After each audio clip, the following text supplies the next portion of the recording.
It's time for Money Matters. Today we're talking about the Lexington economic landscape. Matt Dicken, CEO and founder of Strategic Wealth Designers, is joining us, and he's been taking a look at some numbers. Good to see you. Great to see you. What are some areas of growth that we're seeing right now? Well, the good news is it's kind of across the board and not limited to any one particular sector. Manufacturing, believe it or not, has been having a little bit of a resurgence, but also the service industry. You're seeing individuals with a little extra cash in their pocket, and they're beginning to spend it at places like restaurants and going to the movies, things like that. So kind of across the board. Mm-hmm. Well, let's talk, though, about the other side of the story. Where are we seeing some areas of struggle? So one area that really the entire state of Kentucky is struggling with is really the technology sector. We have the so-called brain drain a little bit, where we're not keeping enough of our really talented young individuals in the state.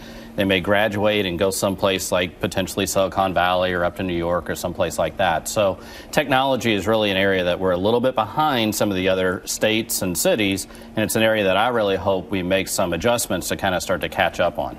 Taxes are always a hot-button issue, especially for businesses who are trying to plan their bottom line.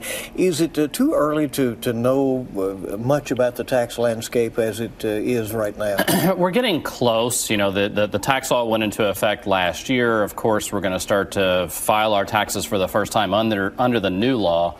You saw businesses make a lot of investments initially, and then it kind of tapered off. So usually with tax reform, any changes that happen with our tax laws, takes about 18 months for us to see the full impact. So probably by the summer, we'll be able to know more as whether it's really helping or hurting small businesses, large businesses, and then individuals.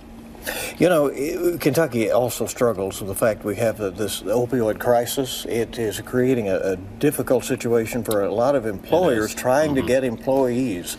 How much do you hear of that when you talk with business Well, it's folks? starting to become a bigger and bigger issue as employment numbers continue to improve. So there's fewer people looking for positions, but if they're dealing with some sort of a issue, then they're not going to be able to get qualified or go through the background checks to be hired. So you're seeing a lot of employers really start to reduce some of their standards. I don't know if that's good or bad, but they're starting to take some individuals that maybe a few years ago that they wouldn't have just because they have to. There's not enough people looking for positions right now.